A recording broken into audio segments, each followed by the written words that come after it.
اعوذ باللہ من الشیطان الرجیم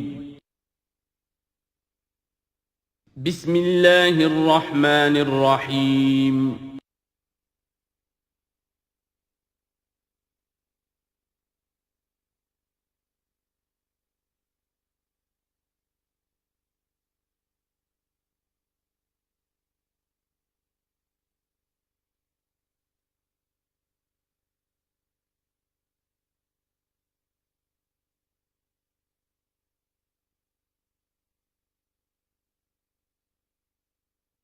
اعوذ باللہ من الشیطان الرجیم بسم اللہ الرحمن الرحیم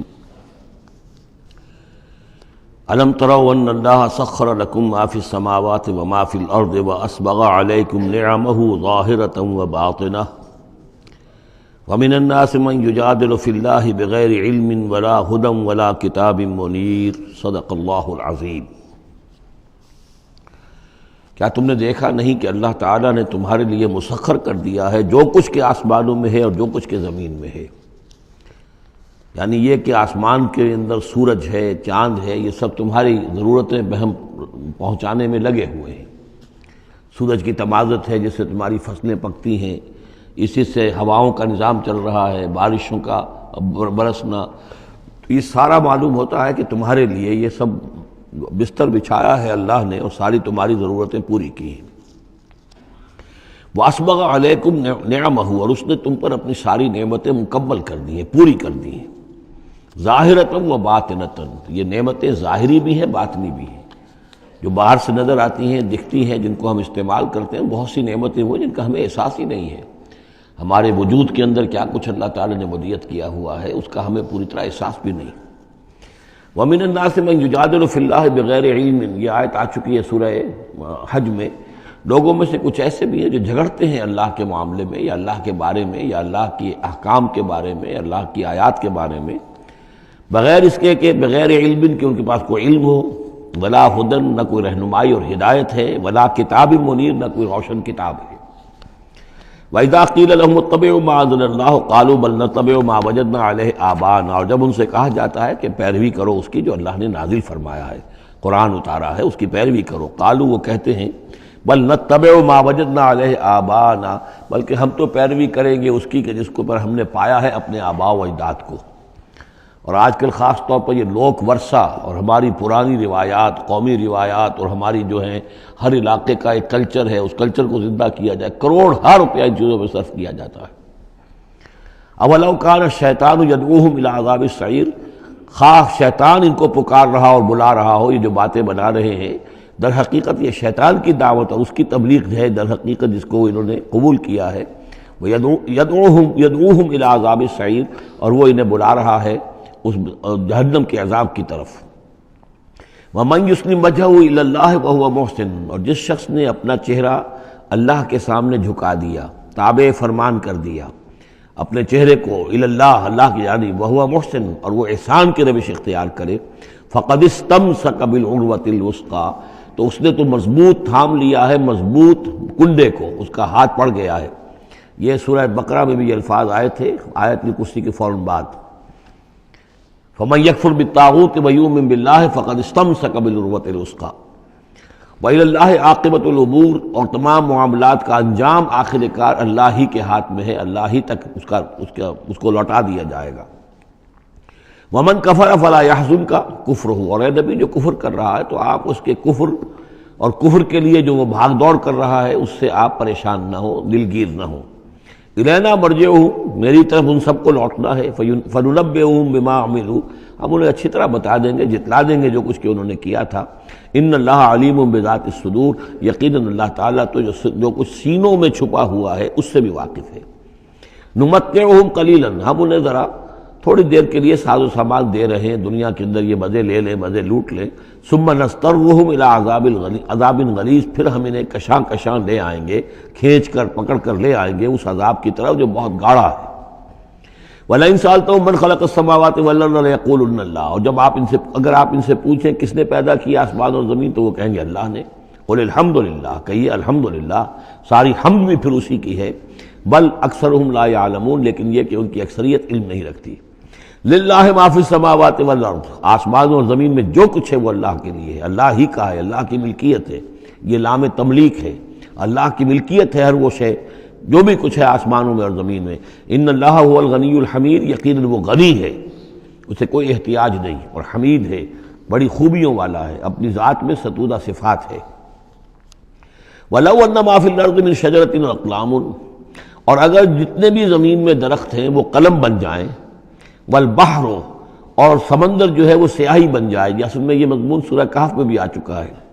قُلْ لَوْ كَانَ الْبَحْرُ مِدَادًا لِكَلِمَاتِ رَبِّي وَلَنَفِدَ الْبَحْرُ قَبْلَ أَن تَنفَدَ كَلِمَاتُ رَبِّي وَلَوْ جِئْنَا بِمِثْلِهِ مَدَدًا، اگر پورا سمندر جو ہے میرے رب کے کلمات کو لکھنے کے لیے سیاہی بن جائے تو وہ سیاہی سمندر ختم ہو جائے گا، لیکن یہ کہ میرے رب کے کلمات ختم نہیں ہوں گے، چاہے اتنا ہی سمندر اور لے آیا جائے۔ وہی مضمون یہاں بھی آ رہا، اور یہ بات نوٹ کی ہے، میں نے کئی مرتبہ آپ کو بتائی ہے کہ اہم مضامین قرآن مجید میں کم سے کم دو جگہ ضرور ملتے ہیں۔ وَلَوْ، اب وہاں پر صرف سیاہی کا تذکرہ تھا، یہاں سیاہی کے ساتھ قلم۔ وَلَوْ أَنَّ مَا فِي الْأَرْضِ مِنْ شَجَرَةٍ أَقْلَامٌ، اگر جتنے بھی درخت زمین میں ہیں وہ سب کے سب قلم بن جائیں، والبحر، اور سیاہی جو ہے یہاں پہ اب محظوظ سمجھیے مدادن، اور بحر جو ہے سمندر جو ہے وہ سیاہی کی شکل اختیار کر لے، یمدہ من بعدہ سبعۃ ابحر، اور اس سیاہی کو پھر مزید پھیلائے اور بڑھائے 7 سمندر اور اس کے اندر جو ہے ڈال دیے جائیں، ما نفدت کلمات اللہ، اللہ تعالیٰ کی کلمات ختم نہیں ہوں گے۔ اور یہ میں عرض کر چکا ہوں، اس سے مراد کیا ہے کہ ہر شے جو اس کائنات میں ہے اللہ تعالیٰ کے کلمہ کن کا ظہور ہے، تو گویا کہ یہ تمام مخلوقات جو ہے کلمات اللہ ہے۔ اس اعتبار سے ظاہر بات ہے کہ احصاء کرنا ممکن ہی نہیں، اور آج کچھ نہ کچھ ہمیں اندازہ ہے کہ یہ کائنات کتنی وسیع و عریض ہے۔ ابھی تک بڑی سے بڑی ٹیلیسکوپس ایجاد کرنے کے باوجود trillions and trillions and trillions of light years تک تو ہم نے دیکھ لیا ہے، لیکن کائنات کا سرا ابھی ہمیں نظر نہیں آیا کہ یہ شروع کہاں ہوتی ہے ختم کہاں ہوتی ہے۔ تو اس سے اندازہ کریں اللہ تعالیٰ کی خلاقی کا اور اس کی مخلوقات کتنی ہیں۔ تو وہ جتنے بھی کلمات کن ہیں، اگر ان کو لکھنے کے لیے تمام جو ہے زمین کے درخت وہ قلم بن جائیں، اور تمام سمندر جو ہیں وہ سیاہی بن جائیں، اور 7 سمندر اور بھی اس میں ایڈ کر دیے جائیں، تب بھی یہ کہ اللہ کے کلمات ختم نہیں ہوں گے۔ ان اللہ عزیز الحکیم، یقیناً اللہ تعالیٰ زبردست ہے، حکمت والا۔ اب ادھر تو اس میں تو اللہ تعالیٰ کی تخلیق کی وسعت اور عظمت کا تذکرہ ہو گیا، اب اس کا جو اس کے انتظام کا معاملہ، اس کی تدبیر جو ہے اس میں کس قدر یسر ہے، کتنی آسانی ہے، کتنی سہولت ہے اس کے لیے۔ یعنی اس کائنات کو جیسے کہ سورہ بقرہ میں آیت الکرسی میں بھی آیا تھا، وَلَا يَئُودُهُ حِفْظُهُمَا، یہ آسمانوں اور زمین کی حفاظت اس پر کوئی بھاری نہیں ہے، مشکل نہیں ہے، اس کو جو ہے اس کے تھامنے میں، اس کے چلانے میں کوئی اس کے لیے یہ کام بوجھل نہیں ہے، وزنی نہیں ہے۔ وَلَا يَئُودُهُ حِفْظُهُمَا وَهُوَ الْعَلِيُّ الْعَظِيمُ، تو اسی کو یہاں فرمایا مَا خَلْقُكُمْ وَلَا بَعْثُكُمْ إِلَّا كَنَفْسٍ وَاحِدَةٍ، تم سب کو پیدا کرنا اور تم سب کو دوبارہ پیدا کر لینا اللہ تعالیٰ کے لیے ایسے ہی جیسے ایک نفس کا پیدا کر دینا، اللہ کے لیے یہ اتنا یسیر ہے۔ ان اللہ سمیع بصیر، یقیناً اللہ تعالیٰ سمیع ہے اور بصیر ہے۔ تو گویا کہ ایک ہے اللہ کی تخلیق کی وسعت و عظمت، وہ تو کلمات الہی، اور ایک ہے اللہ تعالیٰ پر یہ کتنا ہلکا ہے، اہون علیہ، یہ اس کے لیے بہت آسان ہے، یسر اور سہولت اللہ تعالیٰ اس کے انتظام کو اور اس کو جو لے کر چل رہا ہے اس پر بھاری نہیں۔ الم تر ان اللہ یولج اللیل فی النہار، کیا تم دیکھتے نہیں کہ اللہ تعالیٰ رات کو پرو لاتا ہے دن میں، ویولج النہار فی اللیل، اور دن کو پرو لاتا ہے رات میں۔ اب یہ ایک تو اس کا مفہوم یہ ہو سکتا ہے کہ جیسے ایک ڈوری ہے، اور اس ڈوری کے اندر اگر آپ نے دانے ڈالے ہوئے تسبیح میں، ایک سیاہ ہے ایک سفید ہے، ایک سیاہ ایک سفید ہے، تو سیاہ کے بعد سفید، سفید کے بعد سیاہ، یہ تو آتا چلا جائے گا۔ ایک یہ ہے کہ کبھی دن بڑھتا ہے اور رات گھٹتی ہے، گویا کہ دن جو ہے رات میں داخل ہو رہا ہے، کبھی رات بڑھنے لگتی ہے دن گھٹنے لگتا ہے، گویا کہ دن جو ہے وہ رات کو انکروچ کر رہا ہے، رات کے حصے کو گویا کہ اس نے قبضے میں کر لے لیا ہے۔ تو اس طریقے سے اللہ تعالیٰ پرو دیتا ہے رات کو دن میں، دن کو رات میں۔ وَسَخَّرَ الشَّمْسَ وَالْقَمَرَ، اور اس نے مسخر کر دیا ہے سورج کو اور چاند کو، كُلٌّ يَجْرِي إِلَىٰ أَجَلٍ مُّسَمًّى، یہ سب کے سب چل رہے ہیں ایک وقت معین تک کے لیے۔ وَأَنَّ اللَّهَ بِمَا تَعْمَلُونَ خَبِيرٌ، اور یقیناً اللہ تعالیٰ جو کچھ کہ تم کر رہے ہو اس سے باخبر ہے۔ ذَلِكَ بِأَنَّ اللَّهَ هُوَ الْحَقُّ، یہ اس لیے کہ اللہ حق ہے۔ وَأَنَّ مَا يَدْعُونَ مِن دُونِهِ الْبَاطِلُ، اور یہ کہ جس کو یہ پکار رہے ہیں اللہ کے سوا وہ سب باطل ہیں، ان کی کوئی حقیقت ہی نہیں۔ باطل اس کو کہتے ہیں جو نظر تو آئے ہو نہ، کوئی حقیقت اس کی نہ ہو، جیسے سراب، پانی نظر آتا ہے لیکن پانی ہے نہیں۔ وَأَنَّ اللَّهَ هُوَ الْعَلِيُّ الْكَبِيرُ، اور یقیناً اللہ تعالیٰ ہی ہے سب سے بلند و بالا اور سب سے بڑا اور عظمت والا۔ أَلَمْ تَرَ أَنَّ الْفُلْكَ تَجْرِي فِي الْبَحْرِ بِنِعْمَتِ اللَّهِ لِيُرِيَكُم مِّنْ آيَاتِهِ، کیا تم دیکھتے نہیں کہ کشتیاں چلتی ہیں سمندر میں یا دریا میں اللہ کی نعمتوں کو لے کر؟ ظاہر بات ہے ٹرانسپورٹ جو ہوتی تھی پہلے بہت بڑی، وہ سمندروں میں کشتیوں سے، دریاؤں میں بھی۔ لِيُرِيَكُم مِّنْ آيَاتِهِ، تاکہ وہ تمہیں دکھائے اپنی آیات میں سے۔ ان فی ذلک لآیات لکل صبار شکور، یقیناً اس میں آیات ہیں، لیکن کس کے لیے؟ ان سب لوگوں کے لیے جو صبر کرنے والے ہیں، شکر کرنے والے ہیں۔ صبار یہ بھی مبالغے کا صیغہ ہے، فعال کے وزن پر، بہت صبر کرنے والا۔ شکور فعول کے وزن پر ہے، بہت زیادہ شکر کرنے والا۔ وَإِذَا غَشِيَهُم مَّوْجٌ كَالظُّلَلِ، اور جب یہ کبھی سمندر میں ہوتے ہیں اور ان کے اوپر ایک موج چڑھتی ہے اور ڈھانپ لیتی ہے انہیں جیسے کہ بادل ہوں، ایسی موج آ رہی ہے کہ گویا کہ وہ تمہارے اوپر سے گزر جائے گی۔ دعوا اللہ مخلصین لہ الدین، تو وہ پکارنے لگتے ہیں اللہ کو اسی کے لیے اپنی اطاعت کو خالص کرتے ہوئے۔ فلما نجاہم من البر، اور جب اللہ انہیں نجات دے کر لے آتا ہے خشکی پر، فمنہم مقتصد، تو ان میں سے کچھ وہ لوگ ہیں کہ جو بیچ کی چال پر چلتے ہیں، یعنی یہ کہ اکثر و بیشتر جو ہیں وہ پھر شرک کی راہ اختیار کر لیتے ہیں۔ وما یجحد بآیاتنا الا کل ختار کفور، اور ہماری آیات کا انکار نہیں کرتے مگر وہی جو قول کے جھوٹے ہیں اور ناشکر ہیں۔ یا ایھا الناس اتقوا ربکم واخشوا یوما، اے لوگو اپنے رب کا تقوی اختیار کرو اور ڈرو اس دن سے، لا یجزی والد عن ولدہ، جس دن کوئی والد اپنے بیٹے سے کسی شے کو دور نہیں کر سکے گا، بچا نہیں سکے گا کسی بھی چیز سے، ولا مولود هو جاز عن والدہ شیئا، اور نہ ہی بیٹا جو ہے وہ اپنے باپ سے کوئی شے دور کر سکے گا، کوئی کسی کے کام نہیں آئے گا، نہ باپ بیٹے کے نہ بیٹا باپ کے، تو باقی سارے رشتے جو ہیں وہ تو اس کے بعد ثانوی ہیں۔ ان وعد اللہ حق، یہاں وہ آیت بھی یاد آ گئی ہوگی آپ کو، یا بنی اسرائیل اذکروا نعمتی التی انعمت علیکم انی فضلتکم علی العالمین واتقوا یوما لا تجزی نفس عن نفس شیئا ولا یقبل منها شفاعۃ ولا یؤخذ منها عدل ولا هم ینصرون۔ یا ایھا الناس اتقوا ربکم واخشوا یوما لا یجزی والد عن ولدہ ولا مولود هو جاز عن والدہ شیئا ان وعد اللہ حق، اللہ کا وعدہ سچا ہے، شدنی ہے، اٹل ہے، ہو کر رہے گا، قیامت آ کر رہے گی، جزا و سزا ہو کر رہے گی۔ فلا تغرنکم الحیات الدنیا، تو دیکھو تمہیں نہ دھوکے میں ڈال دے یہ دنیا کی زندگی، تم اسی کے اوپر ریجھ جاؤ، اسی میں مگن ہو جاؤ، اسی میں گم ہو جاؤ، تو گویا کہ یہ تمہارے لیے پھر دھوکے کی ٹٹی بن گئی کہ اصل زندگی سے تمہیں جو ہے ذہناً جو ہے اس نے غافل کر دیا۔ ولا یغرنکم باللہ الغرور، اور دیکھنا وہ دھوکے باز تمہیں اللہ تعالیٰ کی شان غفاری کے حوالے سے دھوکہ نہ دے۔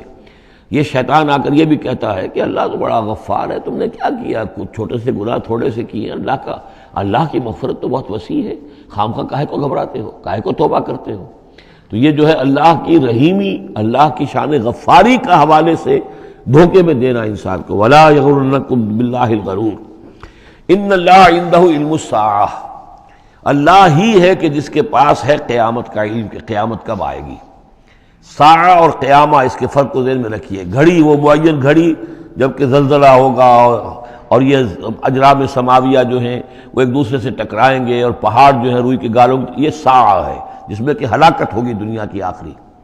اور پھر باس بادل موت کے بعد جو دن آنا ہے وہ قیامہ ہے۔ قیام کہتے ہیں کھڑے ہونے کو، اس دن کھڑے ہوں گے لوگ اور حاضر ہوں گے اپنے رب کے حضور میں۔ تو عام طور پر ہم قیامت کا لفظ جب بولتے ہیں تو ساعت کی جگہ پر بولتے ہیں۔ قرآن کی جو پرٹیکولر اپنی ٹرمینالوجی ہے اس میں یہ ساعہ ہے،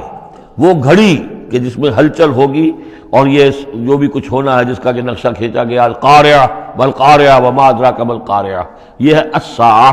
لیکن پھر جب باس بعد الموت کے بعد جب کھڑے ہونا ہے قبروں سے نکل کر اللہ کے حضور میں، تو یہ ہوگا قیامہ، کھڑے ہونے کا دن۔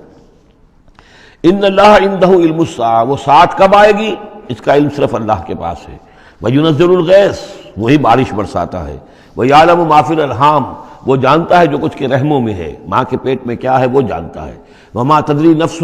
اور کوئی جان نہیں جانتی ماذا تکسب غدا، کہ کل وہ کیا کمائی کرے گی۔ وما تدری نفس، اور کوئی جان نہیں جانتی بأی ارض تموت، کہ کس زمین میں اس کی موت واقع ہوگی۔ ایک شخص ہے اپنے ملک سے صرف چند دن کے لیے کہیں باہر گیا، وہیں انتقال ہو گیا، اسے کبھی گمان بھی نہیں ہو سکتا تھا۔ سال ہر سال سے کہیں مقیم ہے، وہاں موت نہیں آئی، اور کہیں گیا ہے اور وہاں موت آ گئی۔ تو کوئی نہیں جانتا کس زمین میں اس کی موت واقع ہوگی۔ ان اللہ علیم الخبیر، یقیناً اللہ تعالیٰ علیم اور خبیر ہے۔ یہ جو 5 چیزیں یہاں گنوائی گئی ہیں، اس میں آج کل بڑا اشکال ہے، اور لوگ کہتے ہیں کہ یہ آپ پتہ چل جاتا ہے کہ ماں کے رحم میں جو ہے، ماں کے پیٹ میں بیٹا ہے یا بیٹی ہے۔ اس کے 2 اعتبار سے اس کو سمجھ لیجئے۔ اس آیت میں 5 چیزوں کا ذکر ہے۔ پہلی چیز میں حصر کا اسلوب ہے کہ یہ چیز صرف اللہ کو معلوم ہے، اگرچہ یہاں یہ نہیں لکھا ہوا ہے کہ اللہ کے سوا کوئی نہیں جانتا، پھر بھی چونکہ حصر کا اسلوب ہے، ان اللہ عندہ علم الساعہ، یقیناً اللہ ہی ہے جس کے پاس ہے قیامت کا علم، ساعت کا علم۔ اس میں بھی گویا کہ نفی ہو گئی کہ کوئی اور نہیں جانتا۔ 2 آخری چیزوں میں بھی نفی ہے، وما تدری نفس ماذا تکسب غدا، کوئی نہیں جانتا کہ کل وہ کیا کمائے گا، اس میں بھی کیٹیگوریکل نفی ہے اس کی۔ وما تدری نفس بأی ارض تموت، یہ بھی پھر کیٹیگوریکل نفی ہے کہ نہیں کوئی جانتا، کوئی جان نہیں جانتی کہ کہاں اس کی موت واقع ہوگی۔ لیکن 2 چیزیں جو ہیں ان میں کیٹیگوریکل ڈینائل نہیں ہے۔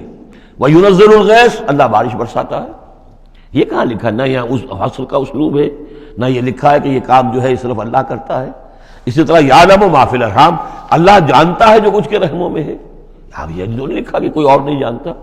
اس اعتبار سے قرآن مجید کے الفاظ جو ہیں ان کے اوپر تو اعتراض وارد ہو ہی نہیں سکتا۔ البتہ اعتراض اگر کچھ وارد ہوتا تو ایک حدیث پر ہوتا ہے۔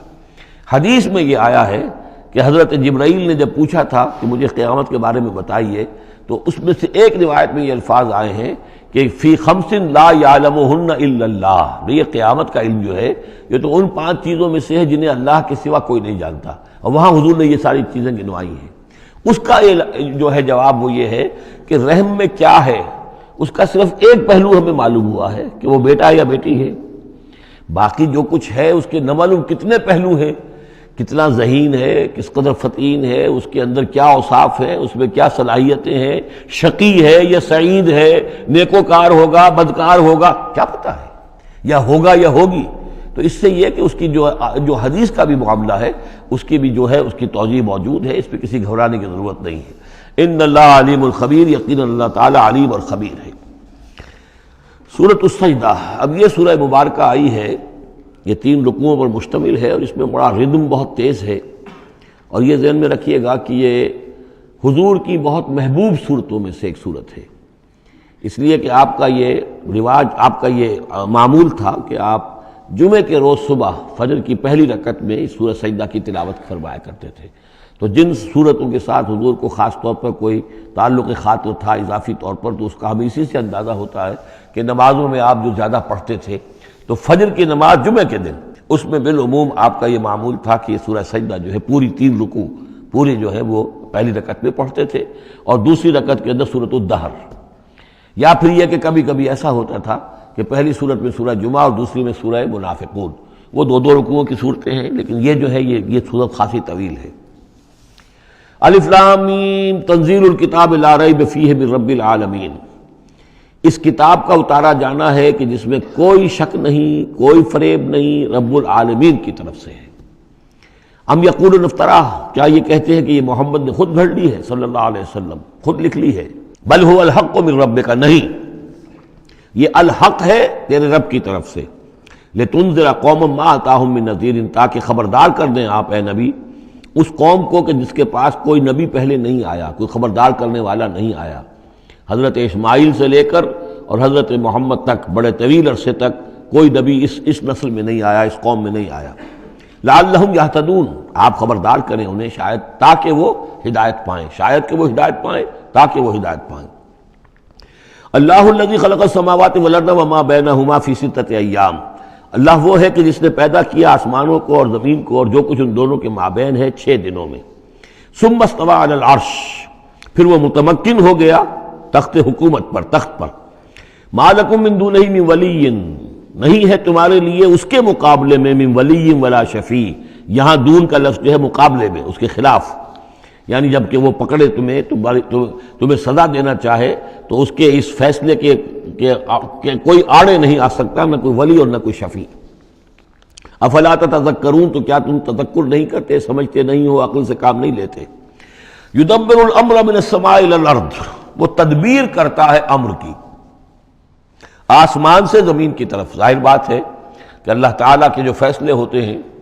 اور اس میں ایک تو ہے 1000 سال کا ایک نقشہ ہے جو اللہ بناتا ہے، پلاننگ ہے، جو اللہ کا ایک دن ہے. لیکن یہ کہ ہمارے حساب سے جو 1 سال ہے اس کے لیے بھی جو لیلۃ القدر آتی ہے وہ در حقیقت وہ اس سال کا بجٹ سیشن ہے کہ اس 100,000 سال میں سے اس سال کے اندر کیا کیا ہونا ہے. تو اس طریقے سے اللہ تعالیٰ کا جو عالمی حکومت کا نظام ہے اس میں اس طریقے کی پلاننگ ہے. یدبر الامر من السماء الی الارض، وہ تدبیر کرتا ہے اپنے امر کی آسمان سے زمین کی طرف. فرشتے اترتے ہیں احکام کو لے کر کہ اب یہ کام یہاں پر ہونے ہیں، یہ امپلیمنٹیشن ہونی ہے. ثم یعرج الیہ، پھر وہ چڑھتا ہے اس کی جانب. جب یہ کام ہو گئے تو رپورٹیں جو ہیں وہ اللہ تعالیٰ کی جناب میں پھر پیش ہونے کے لیے جا رہی ہیں. فی یوم، اور یہ سارا معاملہ ہے ایک دن میں. مقدارہ الف سنۃ مما تعدون، جس کی مقدار ہے تمہارے حساب سے جو تم گنتی کرتے ہو تو 1000 برس. اب یہ سورہ حج میں بھی یہ آیت آ چکی ہے، ان یوما عند ربک کالف سنۃ مما تعدون. تیرے رب کا ایک دن جو ہے وہ تمہارے حساب کے 1000 سال کے برابر ہے. اور یہاں پر بھی یہ آ گیا کہ یہ تدبیر امر کے سلسلے میں اس کائنات میں جو بھی اللہ تعالیٰ کا فیصلہ ہوتا ہے تو وہ ہر 1000 سال کے لیے اس کا ایک نقشہ بن جاتا ہے. ذالک عالم الغیب والشہادۃ،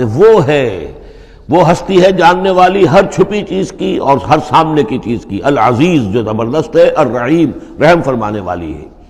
الذی احسن کل شیء، جس نے کہ جو شے بنائی، کل شیء خلقہ، جو شے بھی اس نے بنائی بہت خوبصورت بنائی، بہت عمدہ بنائی. اس کی خلقت میں کوئی نقص تم نہیں دکھا سکتے، کہیں کوئی کوتاہی نہیں دکھا سکتے. وَبَدَأَ خَلْقَ الْإِنسَانِ مِنْ طِينٍ، اور انسان کی تخلیق کا آغاز کیا گارے سے. یہ تخلیق کا آغاز تو گارے سے ہوا، یا تو یہ کہ وہ آدم کی تخلیق جو ہے وہ جو جن مراحل سے ہو کر گزری ہے تو ہم کئی دفعہ دیکھ چکے ہیں، یا جیسے کہ میں نے سورہ مومنون کے شروع میں عرض کیا کہ خود ہر انسان کی بھی جو تخلیق ہو رہی ہے اس کا بھی اصل تو جو ہے کہ باپ کے جسم میں جو نطفہ بن رہا ہے تو وہ بھی تو ظاہر بات ہے کہ زمینی جو غذا ہیں اور وہ مٹی ہی کی کشید جو ہے وہی چیزیں ہیں کہ جس کے ذریعے سے وہ اس کا نطفہ بنتا ہے. لیکن اس کے بعد ثم جعل نسلہ من سلالۃ من ماء مہین،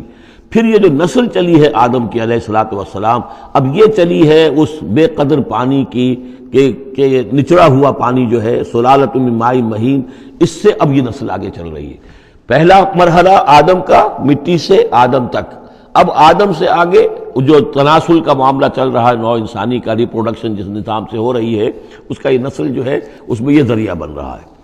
ثم سواہ ونفخ فیہ من روحہ، اب یہاں ثم جو آ رہا ہے گویا کہ نسل انسانی میں سے جو بھی کوئی ایک بچہ جو ہے اس کو اللہ تعالیٰ اس کی نوک پلک سنوار دیتا ہے، ونفخ فیہ من روحہ، اور اس میں پھر پھونکتا ہے اپنی روح میں سے. یہ میں عرض کر چکا ہوں کہ یہ حدیث نبوی سے جو بڑی پختہ حدیث ہے حضرت عبداللہ ابن مسعود رضی اللہ تعالیٰ عنہ سے، اس میں یہ ہے کہ 40 دن نطفے کی شکل ہے، 40 دن مضغہ ہے، بلکہ درمیان میں علقہ ہے، اور پھر 120 دن کے بعد اللہ تعالیٰ فرشتے کو بھیجتا ہے جو اس میں روح پھونکتا ہے. وَنَفَخَ فِيهِ مِن رُوحِهِ وَجَعَلَ لَكُمُ السَّمْعَ وَالْأَبْصَارَ وَالْأَفْئِدَةَ، اور اس نے تمہارے لیے بنا دیے ہیں کان بھی اور آنکھیں بھی، اور تمہیں عقل بھی دی ہے یا دل بھی، جو بھی چاہے کہہ لیں، اس لیے کہ دل کی بھی ایک عقل ہے اور ایک عقل حیوانی ہے. قَلِيلًا مَا تَشْكُرُونَ، بہت ہی کم ہے جو شکر تم کرتے ہو. وَقَالُوا إِذَا ضَلَلْنَا فِي الْأَرْضِ أَإِنَّا لَفِي خَلْقٍ جَدِيدٍ، اور یہ کہتے ہیں کہ جب ہم زمین میں گم ہو جائیں گے، رل مل جائیں گے، مٹی ہو کر مٹی میں مل جائیں گے، تحلیل ہو جائیں گے. اور آج کا کوئی نوجوان کہے گا جب کہ اس کے تو ایٹم جو ہے وہ بھی منتشر ہو گئے، اس کے الیکٹرانز بھی پتہ نہیں کہاں سے کہاں گئے، اب اسی کے جسم سے کھاد بن گئی ہے، وہ اس کا جسم کھاد بن گیا ہے، اور وہ کھاد جو ہے وہ پلانٹس کے اندر آ گئی ہے، اور وہ پلانٹس جو ہیں وہ بکری نے کھا لیے ہیں، اور بکری سے کہیں سے کہاں پہنچ گئے، کیسے جمع ہوں گے اس کے اجزاء. وَقَالُوا إِذَا ضَلَلْنَا فِي الْأَرْضِ، جب ہم زمین کے اندر گم ہو جائیں گے، کھوئے جائیں گے، أَإِنَّا لَفِي خَلْقٍ جَدِيدٍ، کیا پھر ہمیں ایک نئی تخلیق جو ہے عطا ہو جائے گی. بل ہم بلقاء ربہم کافرون، حقیقت میں یہ اپنے رب کی ملاقات کا انکار کر رہے ہیں، کیونکہ انہیں معلوم ہے کہ ان کے کرتوت کیا ہیں. ظاہر بات ہے جس کے دل کے اندر اللہ کے لیے خلوص اور محبت ہے اور دل راب دل رہیس، تو اسے یہ بھی یقین ہوگا میرا پروردگار بھی مجھ پر شفقت فرمائے گا، رحم فرمائے گا. آپ اگر مخلص ہیں اللہ کے ساتھ تو اللہ تعالیٰ کی طرف سے بھی رحمت کی امید ہوگی، تو پھر تو انسان ملنا چاہے گا. یہ لوگ انکار کرنا چاہتے ہیں اللہ سے ملاقات کا، اعتراض یہ کر رہے ہیں کیسے ہو سکتا ہے، کیسے پیدا ہو سکتے ہیں. حالانکہ بے وقوف یہ دیکھیں کہ اگر تمہیں وہ پہلی مرتبہ پیدا کر سکتا ہے تو دوبارہ پیدا کرنا کیسے مشکل ہوگا. تو تمہیں پہلے بھی پیدا کیا، زمین ہی سے اجزاء آئے ہیں، سارے ایٹمز وہیں سے آئے ہیں، وہیں سے ہو کر تمہارے وجود جو ہے وہ بنا ہے. قل یتوفاکم ملک الموت الذی وکل بکم، کہہ دیجئے کہ تمہیں قبض کر لے گا وہ فرشتہ جو موت کا فرشتہ ہے، جو تم پر مقرر کر دیا گیا ہے، ثم الی ربکم ترجعون، پھر تم اپنے رب کی طرف لوٹا دیے جاؤ گے۔ وَلَوْ تَرَىٰ إِذِ الْمُجْرِمُونَ نَاكِسُو رُءُوسِهِمْ، اور کاش کہ تم دیکھ سکو وہ منظر جبکہ یہ مجرم کھڑے ہوں گے سر ڈالے ہوئے اپنے پروردگار کے سامنے، ربنا ابصرنا وسمعنا، وہ کہیں گے پروردگار اب ہم نے دیکھ لیا، حقیقت ہم پر منکشف ہو گئی، اب ہم نے سن لیا، ہر بات جو ہے ہم نے پا لی، فرجعنا، تو ایک دفعہ ہمیں دنیا میں لوٹا دے، نعمل صالحا، اب ہم نیک عمل کریں گے، انا موقنون، اب ہمیں یقین آ گیا، ایمان کیا، ایمان سے بھی آگے کی بات، اب تو پورا یقین ہمیں حاصل ہو گیا۔ وَلَوْ شِئْنَا لَآتَيْنَا كُلَّ نَفْسٍ هُدَاهَا، اگر اسی طرح ہم نے ہدایت دینی ہوتی پردے اٹھا کر تو دنیا ہی میں ہم سب کو جو ہے ہدایت دے دیتے۔ اب فائدہ جو ہے اب ایمان لانے کا کوئی فائدہ نہیں ہے، اب تو جزا کا وقت ہے، یہ اب وہ امتحان کا وقت ختم ہو چکا۔ وَلَوْ شِئْنَا لَآتَيْنَا كُلَّ نَفْسٍ هُدَاهَا وَلَكِنْ حَقَّ الْقَوْلُ مِنِّي، لیکن میری طرف سے تو یہ میرا فیصلہ جو ہے یہ ثابت ہو چکا ہے، پختہ ہے، صادر ہو چکا ہے، لَأَمْلَأَنَّ جَهَنَّمَ مِنَ الْجِنَّةِ وَالنَّاسِ أَجْمَعِينَ، کہ میں جہنم بھی تو میں نے بنائی ہے نا، آخر اس کے لیے بھی مجھے ایندھن چاہیے، تو اب تو یہ کہ تم لوگ اس کا ایندھن بنو گے، اب تو میں جنات اور انسان جو بھی تھے، جو باغی تھے ہمارے، اب ان کو اس جہنم کے اندر جھونک کر رہیں گے۔ فَذُوقُوا بِمَا نَسِيتُمْ لِقَاءَ يَوْمِكُمْ هَذَا، اب چکھو ذرا مزہ اس چیز کا جو تم نے آج کے دن کی ملاقات کا انکار کیا یا اسے نظر انداز کیے رکھا، انا نسیناکم، ہم نے بھی اب تمہیں نظر انداز کر دیا، اب ہم سے بات نہ کرو، لا تکلمون، اب ہم مجھ سے بات نہ کرو، وذوقوا عذاب الخلد بما کنتم تعملون، اور جو کچھ تم کرتے رہے اس کی پاداش میں اب ہمیشگی والا عذاب چکھو۔ انما یؤمن بآیاتنا الذین اذا ذکروا بها، میری ایمان رکھنے والے تو ہماری آیات پر وہ لوگ ہیں کہ جب انہیں ہماری آیات کے ذریعے سے تذکیر کی جاتی ہے، نصیحت کی جاتی ہے، انہیں سنائی جاتی ہے، خروا سجدا، وہ سجدے میں گر پڑتے ہیں، وسبحوا بحمد ربہم، اور وہ اپنے پروردگار کی حمد کے ساتھ تسبیح کرتے ہیں، وہم لا یستکبرون، اور وہ گھمنڈ نہیں کرتے، تکبر نہیں کرتے۔ یہ آیت سجدہ ہے۔ تتجافی جنوبہم عن المضاجع، رات کے اوقات میں ان کے پہلو بستروں سے دور رہتے ہیں، علیحدہ رہتے ہیں، رات کو یبیتون لربہم سجدا وقیاما، ایک تو وہ شخص ہے کہ جو ساری رات پڑا سوتا رہتا ہے، اور ایک وہ ہے کہ جو وقفے سے اٹھتا ہے، اللہ کو یاد کرتا ہے، کبھی کھڑا ہے کبھی سجدہ کر رہا ہے، تو ان کے پہلو جو ہیں وہ ان کے بستروں سے علیحدہ رہتے ہیں۔ یدعون ربہم خوفا وطمعا، اپنے رب کو پکارتے رہتے ہیں، دعا کرتے رہتے ہیں اپنے رب سے، خوف کے ساتھ بھی اور طمع کے ساتھ بھی، انہیں امید بھی ہوتی ہے، لالچ بھی ہوتا ہے کہ اللہ تعالیٰ رحم فرمائے، مغفرت فرمائے، لیکن ڈر بھی رہتا ہے کہ کہیں ہماری پکڑ نہ ہو جائے۔ وَمِمَّا رَزَقْنَاهُمْ يُنْفِقُونَ، اور جو کچھ ہم نے انہیں دیا ہے اس میں سے پھر وہ خرچ کرتے ہیں ہماری رضا جوئی کے لیے۔ فَلَا تَعْلَمُ نَفْسٌ مَّا أُخْفِيَ لَهُم مِّن قُرَّةِ أَعْيُنٍ، تو کسی جان کو نہیں معلوم، کسی انسان کو نہیں معلوم کیا کچھ چھپایا گیا ہے ان کے لیے ان کی آنکھوں کی ٹھنڈک کے واسطے، یعنی جنت میں ہم نے کیا کچھ چھپایا ہوا ان کے لیے کوئی نہیں جانتا۔ فَلَا تَعْلَمُ نَفْسٌ، کوئی نہیں جانتا۔ اسی مضمون کو اصل میں حضور نے ادا کیا ہے کہ مَا لَا عَيْنٌ رَأَتْ وَلَا أُذُنٌ سَمِعَتْ وَمَا خَطَرَ عَلَىٰ قَلْبِ بَشَرٍ، باقی جو چیزیں بیان کی گئی ہیں ان کے بھی اصل حقیقت تو وہاں کھلے گی، لیکن پھر بھی یہ تو ابتدائی نزل ہے، پہلی مہمان نوازی ان چیزوں سے ہے جن کا کہ قرآن مجید میں ذکر ہے، جن کو کہ ہم سمجھ سکتے ہیں۔ اصل نعمتیں جو جنت کی ہیں وہ تو یہ فلا تعلم نفس، کوئی نہیں جانتا کیا کچھ چھپایا گیا ان کے لیے، اللہ تعالیٰ نے کیا کچھ تیار کر کے رکھا ہوا ہے ان کی آنکھوں کی ٹھنڈک کا سامان۔ جزاء بما كانوا يعملون، وہ بدلہ ہوگا ان کے اعمال کا۔ افمن کان مومنا کمن کان فاسقا، تو بھلا ایک شخص کہ جو مومن ہے کیا وہ ایسا ہو جائے گا جیسے فاسق ہو؟ کیا ان کا انجام برابر ہوگا؟ لا یستوون، نہیں وہ برابر نہیں ہو سکتے۔ اما الذین آمنوا وعملوا الصالحات، یقیناً وہ لوگ جو ایمان لائے اور جنہوں نے نیک عمل کیے، فلہم جنات الماوا، ان کے لیے تو وہ باغات ہیں جہاں ان کو ٹھکانہ دیا جائے گا۔ نزلا بما کانوا یعملون، اور یہ ہوگی ان کی ابتدائی مہمان نوازی۔ نزول عربی میں کہتے ہیں مہمان جیسے ہی آئے، نزیل اترا ہے وہ اپنی سواری سے، گھوڑے سے آیا ہے، اونٹ پر آیا ہے، آپ کے دروازے کے سامنے آ کر وہ اترا ہے، اونٹ کو بٹھایا ہے، اس سے اترا ہے، یا آج کار سے اتر رہا ہے، تو اب یہ نزیل ہے اس وقت۔ اس نزیل کے لیے نزول فوری طور پر، موسم کے اعتبار سے ٹھنڈا ہے یا گرم ہے، آپ فوری طور پر لاتے ہیں، یہ نزول ہے۔ پھر وہ اب آپ کے پاس ٹھہر گیا ہے، آپ نے اس کے لیے کمرے کا بندوبست کیا ہے، وہ وہاں پر اس نے استراحت کی ہے، اب آپ نے اہتمام کے ساتھ اس کے لیے کھانا تیار کروایا، یہ ہے ضیافت۔ ضیف اب بنا ہے وہ، تو جیسے آیا ہے وہ نزیل ہے، اور جب گھر میں آپ کے ٹھہر گیا تو اب ضیف ہے، وہ پھر ضیافت ہوگی۔ تو وہ چیزیں جو ہیں مالا عین رات ولا اذن سمعت وما خطر علی قلب بشر، یہ اصل میں ضیافت خداوندی ہے، اور یہ نزل ہے جس کا ذکر قرآن مجید میں اس تفصیل سے آیا ہے۔ وَأَمَّا الَّذِينَ فَسَقُوا فَمَأْوَاهُمُ النَّارُ، اور جو لوگ سرکش تھے اور جنہوں نے نافرمانی کی تھی ان کا ٹھکانہ آگ ہے۔ كُلَّمَا أَرَادُوا أَن يَخْرُجُوا مِنْهَا، جب بھی وہ چاہیں گے کہ وہاں سے نکل بھاگیں، أُعِيدُوا فِيهَا، پھر انہیں اسی میں لوٹا دیا جائے گا۔ وَقِيلَ لَهُمْ ذُوقُوا عَذَابَ النَّارِ الَّذِي كُنتُمْ بِهِ تُكَذِّبُونَ، اور ان سے کہا جائے گا چکھو اب مزہ اس عذاب کا، آگ کے عذاب کا جس کو تم جھٹلاتے رہے تھے۔ وَلَنُذِيقَنَّهُم مِّنَ الْعَذَابِ الْأَدْنَىٰ دُونَ الْعَذَابِ الْأَكْبَرِ لَعَلَّهُمْ يَرْجِعُونَ۔ یہ ہے آیت نمبر 21 اس سورہ مبارکہ کی، اور آیت نمبر 41 تھی سورہ الروم کی۔ ظہر الفساد فی البر والبحر بما کسبت ایدی الناس لیذیقہم بعض الذی عملوا لعلہم یرجعون،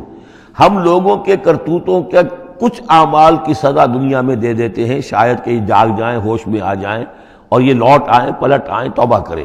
یہاں فرمایا ہم لازماً انہیں چکھائیں گے مزہ چھوٹے عذاب کا، ادنا، عذاب الادنا،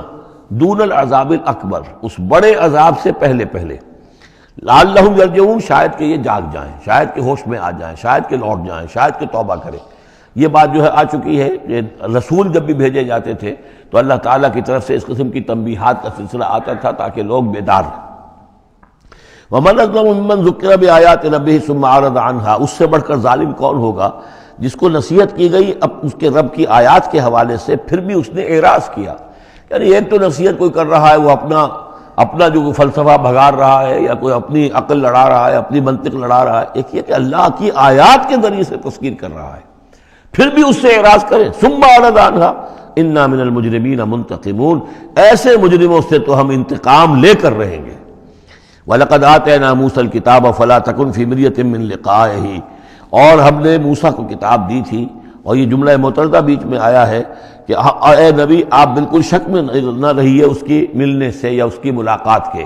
اس کا ایک ترجمہ یہ کیا گیا ہے کہ شب معراج میں حضرت موسیٰ سے بھی حضور کی ملاقات ہوئی تھی، تو اس کی طرف اشارہ ہے کہ آپ کی جو ملاقات ہوئی تھی وہ موسیٰ ہی سے ہوئی تھی، اس میں کوئی شک نہ کیجیے۔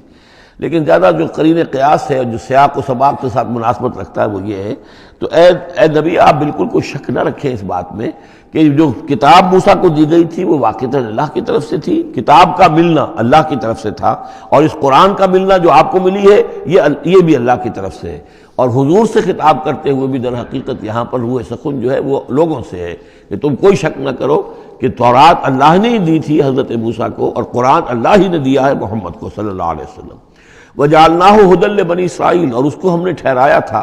بنا دیا تھا ہدایت، رہنمائی بنی اسرائیل کے لیے۔ وَجَعَلْنَا مِنْهُمْ أَئِمَّةً يَهْدُونَ بِأَمْرِنَا لَمَّا صَبَرُوا، اور ان میں سے پھر ہم نے ایسے امام اٹھائے، پیشوا اٹھائے،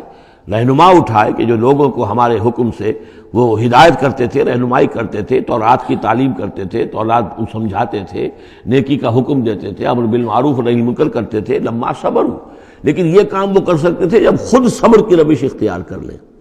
اگر آدمی اپنی تمام توانائیاں اور قوتیں زیادہ سے زیادہ عیش، زیادہ سے زیادہ دولت جمع کرنے پر کرے گا تو وقت کہاں سے لائے گا ان کاموں کے لیے؟ اور اس کام کے لیے تو ظاہر بات ہے آپ کو بدی پر کسی کو روکنا ہے، ٹوکنا ہے، نہیں منکر کرنا ہے تو کوئی صبر بھی کرنا پڑے گا، کوئی مصیبت بھی آئے گی، کوئی تکلیف بھی آئے گی، کوئی آپ کو ستائے گا بھی، گالیاں دے گا، اور اگر حکومت کے خلاف آپ نے کوئی بات کہی ہے تو حکومت آپ کو سزا دے گی۔ لہذا صبر کے بغیر یہ کام نہیں ہوتے۔ وَجَعَلْنَا مِنْهُمْ أَئِمَّةً يَهْدُونَ بِأَمْرِنَا، اب ہر شخص کے ہم میں سے یہ خواہش پیدا ہونی چاہیے کہ اللہ تعالیٰ ہمیں بھی، اگر بنی اسرائیل میں سے اللہ تعالیٰ نے بہت سے لوگ ایسے اٹھا دیے جن کی یہ تعریف کی جا رہی ہے، جعلنا منہم ائمۃ یہدون بامرنا لما صبروا، اللہ تعالیٰ ہمیں توفیق دے کہ ہم بھی اس امت مسلمہ میں اسی کام کے کرنے والے بن جائیں تاکہ لوگوں کو خیر کی طرف بلائیں، حق کی طرف دعوت دیں، لیکن اس کے لیے اپنے لیے صبر اختیار کرنا ضروری ہے۔ کم سے کم اپنا جو ہے اسٹینڈرڈ آف لیونگ رکھیں تاکہ یہ کہ ہم اپنا وقت سپیئر کر سکیں، جس کو تبلیغی بھائی کہتے ہیں تفریغ الاوقات، اوقات فارغ نہیں کریں گے اپنے، سارا وقت تو لگا ہوا ہے آپ پیسہ کمانے میں، اس لیے کہ اس کے ایک خاص قسم کا معیار زندگی بنا لیا ہے، اور اس کو مینٹین کرنے کے لیے اب جتنا کچھ آپ کو چاہیے اب دن رات ایک کریں گے تو آپ اپنے اس معیار زندگی کو مینٹین کر سکتے ہیں۔ گویا کہ اب ہم اس معیار زندگی کو پوج رہے ہیں، ہمارے پاس اب وقت ہی نہیں ہے، صلاحیت کہاں لگائیں، کس وقت میں لگائیں، کیا کام کریں، لیکن صبر کی روش ہوگی اور پھر قرآن مجید کے ساتھ وہ تعلق ہوگا تو پھر انشاءاللہ تعالیٰ اللہ تعالیٰ نے انسان میں بڑی صلاحیتیں رکھی ہیں، بڑی قوتیں رکھی ہیں، مسجود ملائک بنایا ہے،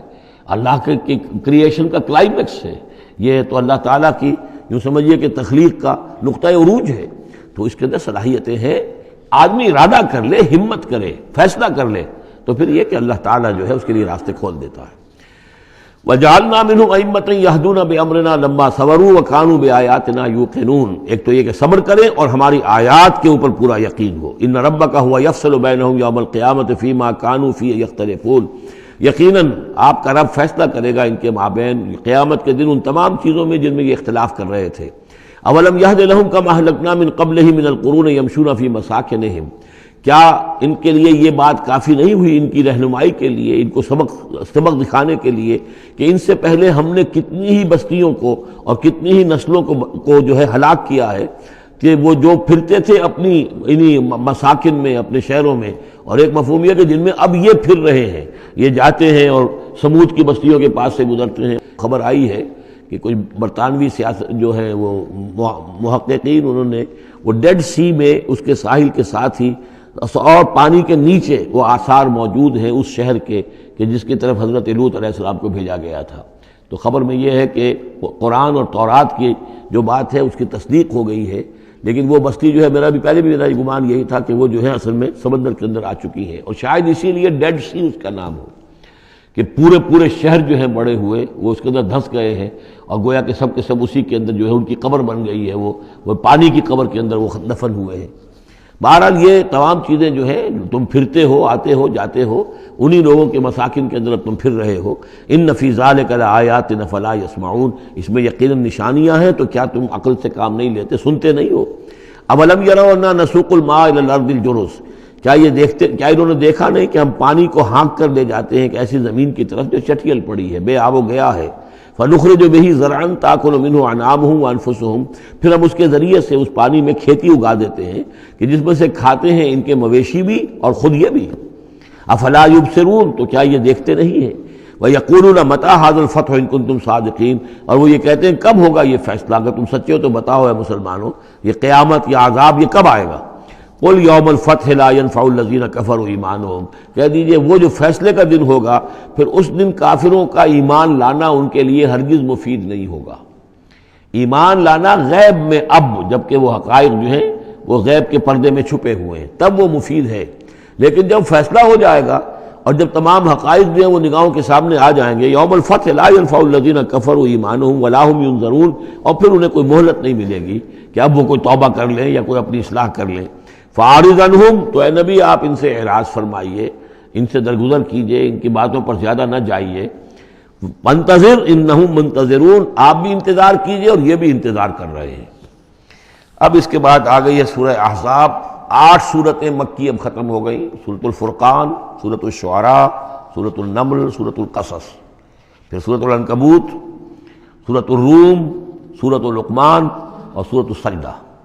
اب یہ سورت ہے واحد، اور یہ نوٹ کر لیجئے اچھی طرح، اس کا جوڑا ہے سورہ نور کے جو ہم پڑھ چکے ہیں۔ پہلے 14 سورتوں کے بعد ایک سورت آئی مدنی،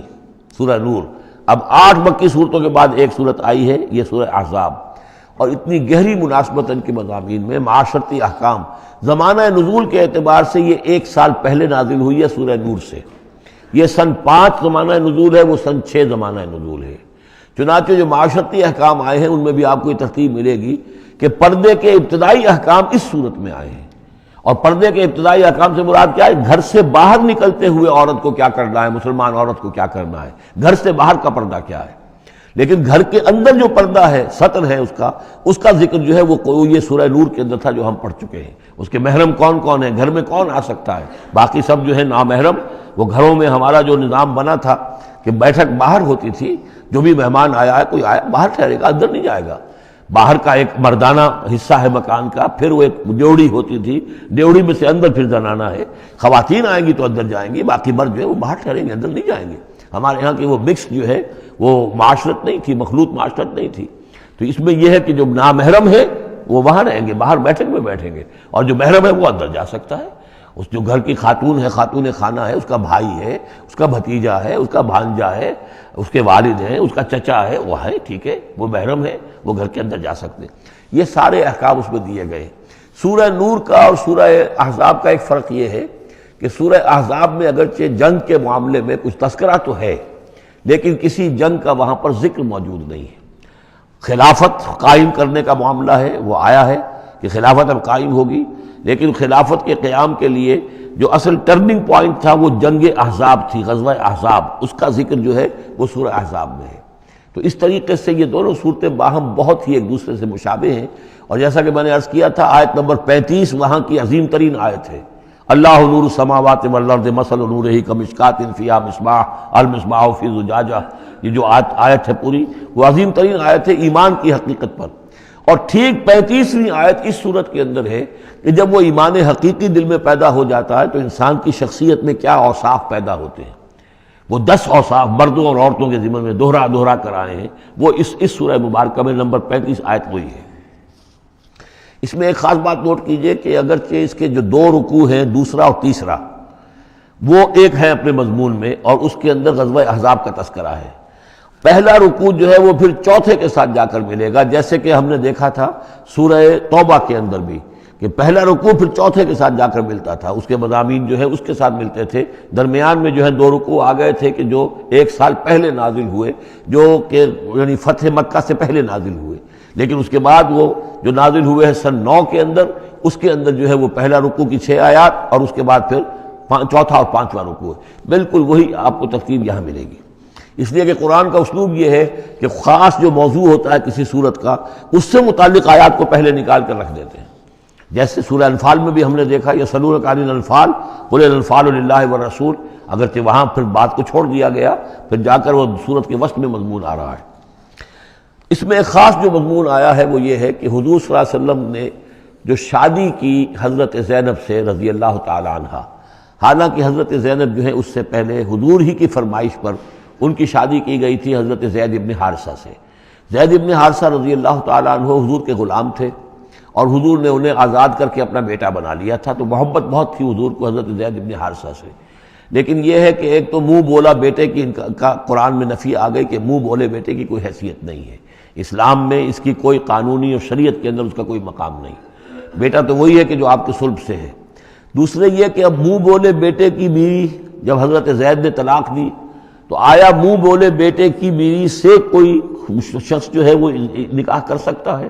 کیا وہ محرمات عبدیہ میں سے ہے؟ تو عرب میں رواج یہ تھا کہ چونکہ وہ منہ بولے بیٹے کو بھی سمجھتے تھے کہ جیسے اصلی بیٹا ہے، تو جیسے یہ کہ جو سلبی بیٹا ہے اس کی بیوی سے اگر اس نے طلاق دے دی ہو یا فرض کیجئے بیٹا فوت ہو گیا ہو، تب بھی یہ ہے کہ اس کی جو بیوی ہے بیوہ ہے یا مطلقہ ہے، اس سے وہ شخص شادی نہیں کر سکتا، شوہر جو فوت ہو گیا ہے یا جس نے طلاق دی اس کا باپ۔ تو یہاں پر اس پہ بڑا طوفان اٹھا، بلکہ یہ کہ حضور کو خود اندیشہ تھا۔ حضور نے ایک طرح سے کہہ کے بہت کہہ سن کر حضرت زینب کو آمادہ کیا تھا کہ وہ شادی کر لیں۔ زینب جو ہے رضی اللہ تعالیٰ عنہ اونچے گھرانے کی، بنو ہاشم کی خاندان سے تعلق رکھنے والی، اور حضرت جو زید ابن حارثہ تھے ان پر غلامی کا داغ لگ چکا تھا۔ تو عرب کی ایک خاص جو ہے ان کے ہاں ایک سوچ تھی، ان کا ایک مزاج تھا، ان کی روایات تھیں، لیکن بہرحال حضرت زینب نے حضور کی فرمائش پر وہ نکاح کر لیا، لیکن یہ کہ ان میں نباہ نہیں ہو سکا۔ حضرت زینب انہیں ذہناً قبول نہیں کر سکی کہ یہ میرے برابر کا ہے یا میری اس کی حیثیت جو ہے وہ واقعی ایسی ہے، یعنی شوہر کو جس طرح آنکھوں پر بٹھانا چاہیے، شوہر سے جس طریقے سے اس کا ادب ہونا چاہیے وہ نہیں کر سکی حضرت زینب۔ لہذا حضرت زید ابن حارثہ جو ہے متواتر کہتے رہتے تھے کہ حضور ہمارا معاملہ ٹھیک نہیں چل رہا ہے، مجھے اجازت دیجیے کہ میں ان کو طلاق دے دوں۔ حضور روکتے تھے کہ ایک تو میں نے اس کو کہہ سن کر شادی کروائی، وہ تو اس کے لیے آمادہ بھی نہیں تھی، نہ گھر والے آمادہ تھے، لیکن میرے کہنے سے شادی کر لی انہوں نے۔ اب یہ طلاق دیں گے تو طلاق کا داغ لگے گا ان کے اوپر اور صدمہ ہوگا، تو حضور روکتے رہے۔ لیکن شاید یہ بھی دل میں آپ کے خیال تھا کہ اگر خدا نہ خواستہ زید نے طلاق دے ہی دی تو پھر زینب کی دل جوئی اس کے بغیر ممکن نہیں ہوگی کہ میں خود پھر ان سے شادی کروں، لیکن میں کیسے شادی کروں گا جبکہ میں نے تو زید کو اپنا منہ بولا بیٹا بھی کہا تھا۔ تو اس حوالے سے تو اسکینڈل بن جائے گا، اور پورے لوگ جو ہیں دشمن تو موجود ہیں، مارے آستین منافقین بھی موجود تھے، وہ اس کو ایک ایشو بنا لیں گے میرے خلاف۔ یہ ہے پس منظر جو پہلے رکوع میں آ رہا ہے۔ یا ایھا النبی اتق اللہ، اے نبی اللہ کا تقوی اختیار کیجئے۔ ولا تطع الکافرین والمنافقین، اور کافروں اور منافقوں کی باتیں نہ مانیے۔ میں آپ کو عرض کر، اطاعت امر صرف حکم دینے کو نہیں کہتے بلکہ مشورے کو بھی کہتے ہیں، اور اطاعت صرف کسی کا حکم ماننے کو نہیں کہتے، کسی کی بات کو وزن دینا، توجہ سے سننا، یہ بھی اس میں شامل ہے۔ ولا تطع الکافرین والمنافقین، آپ ان کافروں اور منافقین کی بات کا دھیان نہ کریں۔ ان اللہ کان علیما حکیما، یقیناً اللہ تعالی علیم ہے اور حکیم ہے۔ واتبع ما یوحی الیک من ربک، اور پیروی کیجیے اس کی کہ جو آپ کی طرف، آپ کے رب کی طرف سے وحی کی جا رہی ہے۔ ان اللہ کان بما تعملون خبیرا، اور جو کچھ تم کرتے ہو اللہ اس سے واقف ہے۔ وتوکل علی اللہ، اور اللہ پر توکل کیجیے۔ وکفی باللہ وکیلا، اور اللہ ہے، کافی ہے آپ کے توکل کے لیے، آپ کے لیے سہارا۔ یعنی یہ کہ آپ لوگوں کی جو پروپیگنڈا ہوگا اس کا اندیشہ ہے آپ کو، اس کا بالکل دھیان نہ کیجیے۔ ما جعل اللہ للرجل من قلبین فی جوفہ، اللہ تعالیٰ نے کسی انسان کے دل میں دو دل نہیں رکھے، کسی کے سینے میں، کسی کے پیٹ میں۔ یہاں پہ جوف جو ہے خالی جگہ کو کہتے ہیں، تو سینے کے اندر، کیونکہ یہ کیویٹی کہلاتی ہے، چیسٹ کیویٹی، اور پھر دوسری جو ہے ایبڈومینل کیویٹی ہے، تو اس میں دو دل نہیں رکھے ہیں، مگر دل ایک ہی ہوتا ہے۔ اسی طریقے سے گویا کہ بات کہی جا رہی ہے، کہنے کو تو ہم کہہ دیتے ہیں کہ دل جو ہے، اور ہمارے دل یکجا ہو گئے ہیں، دل سے دل مل گیا، رہتا تو دل ہی رہتا، ایک ہی رہتا ہے انسان کا اپنا دل۔ لیکن اسی طریقے سے کسی شخص کی دو مائیں نہیں ہوتی، ماں تو وہی ہوتی ہے جس نے اس کو جنا ہے، اور کسی شخص کا بیٹا جو ہے، بیٹا وہی ہوتا ہے جو اس کی صلب سے پیدا ہوا ہو۔ باقی یہ ہے کہ منہ بولا بیٹا جو وہ بیٹا نہیں بن جاتا۔ وما جعل ازواجکم اللہ، اور نہیں اللہ نے بنایا ہے تمہاری ان بیویوں کو، اللہ تظاہرون منہن، کہ جن سے تم زہار کر بیٹھتے ہو۔ یا زہار کا مضمون سورہ مجادلہ میں آئے گا۔ عربوں میں روایت یہ تھا کہ بہت ناراض ہو گئے، بیوی سے کہہ دیا تم تو میری ماں کی طرح ہو، گویا کہ اب یہ ہمیشہ کے لیے حرام ہو گئی۔ طلاق مغلظ کا بھی مغلظ در مغلظ طلاق ہو گئی، اب وہ کسی طرح بھی اس کے لیے اس سے کوئی تعلق رکھنا جائز نہیں ہے۔ تو یہ زہار جو ہے ماں بنا دیا، کہہ دیا کہ ماں بن گئی، تو گویا کہ ماں بن گئی، لیکن اللہ تعالیٰ کے ہاں وہ ماں نہیں بنتی، ماں تو وہی ہے، جیسے کہ فرمایا وما جعل ازواجکم اللہ تظاہرون منہ امہاتہم، جن سے تم زہار کر بیٹھتے ہو، جنہیں تم یہ کہتے ہو کہ تم میری ماں کے مانند یا ماں کی پیٹھ کے مانند ہو میرے لیے، تو وہ اللہ تمہاری مائیں نہیں بن جاتی۔ وما جعل ادعیاءکم ابناءکم، نہ تمہارے منہ بولو بیٹوں کو اللہ تعالیٰ نے بیٹا بنایا ہے۔ ذالکم قولکم بافواہکم، یہ تو تمہاری منہ کی باتیں ہیں، منہ سے تم نے وہ جملہ کہہ دیا، تم تو میری ماں کی مانند ہو یا ماں کی پیٹھ کے مانند ہو، اور اسی طریقے سے کہہ دیا تم میرے بیٹے ہو، بیٹا تو وہی ہوگا۔ واللہ یقول الحق، اللہ تعالیٰ حق فرما رہا ہے، وہو یہدی السبیل، اور وہی سیدھے راستے کی طرف ہدایت دینے والا ہے۔ ادعوہم لآبائہم، لوگوں کو پکارا کرو ان کے باپوں کے ساتھ، باپوں کے نام کے ساتھ۔ چنانچہ یہ حکم ہے، اگر آپ نے کسی کو لے لیا ہے، کوئی اپنے بھتیجے کو، بھانجے کو، آپ کے ہاں اولاد نہیں ہے، تو بہت سے مسائل آ جاتے ہیں، لوگ کہتے ہیں کہ میں اپنا نام لکھوا دوں اس کے باپ کی جگہ تاکہ اس کو پتہ نہ چلے۔ چھوٹے سے بچے کو لے آئے تو اب وہ کیا کہے گا کہ یہ میرے اصل والدین نہیں ہیں، میرے والدین تو وہ تھے، بڑا ہو کر معلوم ہوگا۔ تو ایک یعنی سمجھیے کہ سائیکولوجیکل شوق جو پہنچتا ہے، اس سے بچانے کے لیے بعض لوگ سوچتے ہیں کہ ہم اپنا ہی نام درج کروا دیں وہاں پر، اور اس کا نام ولدیت اسی کی، لیکن نہیں، یہ حرام مطلق ہے۔ قرآن مجید کا یہ صاف حکم ہے، قول یہ ادعوہم لآبائہم، ان کو پکارو ان کے نام، ان کے باپوں کے نام کے حوالے سے۔ اسی لیے پہلے حضرت زید کو لوگ کہتے تھے زید ابن محمد، اس لیے کہ حضور نے انہیں اپنا بنایا ہوا تھا متبنہ، اور منہ بولا بیٹا۔ یہ آیتیں جب نازل ہوئیں تو پھر اب وہ رہ گئے زید ابن حارثہ، دوبارہ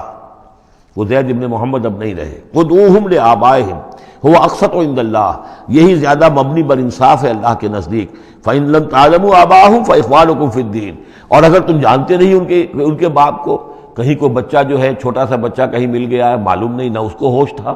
ایسا ہوا ہے، پارٹیشن کے وقت بہت ہوا ہے، پوری گاڑی جو ہے آ رہی تھی، سب کے سب جو ہے وہ قتل کر دیے گئے، کوئی بچہ کہیں پر زندہ مل گیا ہے، اور ایسے لوگ، ان سے ملاقات بھی ہوئی ہے ایک صاحب سے لاہور میں، اب ان کو کسی نے لے کر پال لیا ہے، ٹھیک ہے، لیکن یہ کہ اگر اب معلوم نہیں کہ ان کے باپ کا نام کیا ہے، کوئی نہیں جانتا، نہیں ہے، اگر تم اس کے باپ کا نام نہیں جانتے، فَإِن لَمْ تَعْلَمُوا آبَاءَهُمْ فَإِخْوَانُكُمْ فِي الدِّينِ وَمَوَالِيكُمْ، وہ تمہارے دینی بھائی شمار ہوں گے، اور وہ تمہارے رفیق ہیں، تمہارے موالی ہیں۔ وَلَيْسَ عَلَيْكُمْ جُنَاحٌ فِيمَا أَخْطَأْتُمْ بِهِ، لیکن جو کوئی تم سے اب تک کوئی غلطی ہو گئی ہے یا غلطی ہو جائے تو اللہ تعالیٰ تمہیں پکڑے گا نہیں. وَلَٰكِن مَا تَعَمَّدَتْ قُلُوبُكُمْ، لیکن جو بھی کچھ تم اپنے دلوں سے پورے ارادے کے ساتھ کرو گے تو اس پر یقیناً اللہ تعالیٰ جو ہے حساب لے گا. وَكَانَ اللَّهُ غَفُورًا رَحِيمًا، اور یقیناً اللہ غفور الرحیم ہے، بخشنے والا اور مہربان. النبی اولیٰ بالمؤمنین من انفسہم، یقیناً نبی جو ہے اہل ایمان کے لیے ان کی اپنی جانوں سے زیادہ محبوب ہونا چاہیے، زیادہ جو ہے حقدار ہے کہ وہ اپنی جانوں سے زیادہ حضور کی جان کی فکر کریں، حضور کی جان سے محبت رکھیں. وَأَزْوَاجُهُ أُمَّهَاتُهُمْ، اس میں یہ ہے کہ یہاں پر یوں سمجھیے کہ گویا کہ محذوف یہ ہے کہ وَهُوَ أَبٌّ لَهُمْ، یعنی حضور جو ہے رسول جو ہے وہ ان کے لیے بمنزلہ باپ ہے. اس کے لیے ایک حدیث بھی موجود ہے کہ میرا مقام تم سب کے والد کی حیثیت سے، جیسے کہ فرمایا گیا ازواجہ امہاتہم، ابھی آ رہا ہے کہ اس کی جو بیویاں ہیں نبی کی وہ تمام مسلمانوں کی مائیں ہیں. اسی لیے ہم ام المومنین حضرت عائشہ، ام المومنین حضرت خدیجہ الکبریٰ، ام المومنین حضرت صفیہ، تو یہ تمام جو ہیں صفیہ ہیں، تو یہ سب کی سب جو ہے ام المومنین ہیں. تو النبی اولیٰ بالمؤمنین من انفسہم وہو اب لہم، ان کے لیے باپ کے درجے میں ہے. بلکہ یہ کہ یہ بعض جو ابتدائی قاری تھے وہ تو اس کے ساتھ پڑھتے بھی تھے اس کو. وازواجہ امہاتہم، اور اس کی بیویاں جو ہے وہ ان کی ماؤں کا درجہ رکھتی ہے. واولی الارحام بعضهم اولیٰ ببعض فی کتاب اللہ، باقی یہ ہے کہ جو رحمی رشتے ہیں، جو سگے بہن بھائی ہیں، رحمی جن کے رشتے ہیں، وہ اللہ کی کتاب میں شریعت میں وہ ایک دوسرے سے قریب تر ہیں. یہ الفاظ آ چکے ہیں سورہ انفال کی بھی آخری آیت کہ یہ اپنے بھائیوں کے ساتھ جو بھی بھلا سلوک کرو. انصاری اور مہاجر بھائی بن گئے تھے، انہوں نے اپنی زندگی میں اپنے گھر تقسیم کر دیے یا اپنی دکانیں تقسیم کر دی، وہ ٹھیک ہے. زندگی میں جو بھی تم چاہو، الا ان تفعلوا الی اولیاءکم، تم اپنے بندوں کے ساتھ جو خیر بھی کرنا چاہو اپنے بھائیوں اور دوستوں کے ساتھ کرو. لیکن وراثت میں ظاہر بات ہے منہ بولے بھائی کا کوئی حصہ نہیں، منہ بولا بیٹے کا کوئی حصہ نہیں. اور وہ جو بنا دیے گئے تھے انصاری اور مہاجر آپس میں بھائی، وہ بھائی چارہ جو ہے وہ بھی وراثت کے اندر نہیں چلے گا. وراثت جو ہے وہ تو جو اصل رحمی رشتے ہیں انہی میں ہے. وَأُولُو الْأَرْحَامِ بَعْضُهُمْ أَوْلَىٰ بِبَعْضٍ فِي كِتَابِ اللَّهِ مِنَ الْمُؤْمِنِينَ وَالْمُهَاجِرِينَ، اہل ایمان اور مہاجرین ان سب کا معاملہ یہی ہے. إِلَّا أَن تَفْعَلُوا إِلَىٰ أَوْلِيَائِكُمْ مَعْرُوفًا، ہاں تم اپنے دوستوں کے ساتھ کوئی نیک سلوک کرو، بھلائی کرو، ان کو کچھ اپنے زندگی کے اندر تم اگر کچھ ہبہ کرنا چاہتے ہو ہبہ کر سکتے ہو. یہ سارے کام ہو سکتے ہیں، لیکن قانون اور شریعت اور وراثت اس میں ان کا کوئی حصہ نہیں. کان ذالک فی الکتاب مستورا، یہ تمام چیزیں جو ہیں کتاب میں پہلے سے لکھی ہوئی ہیں.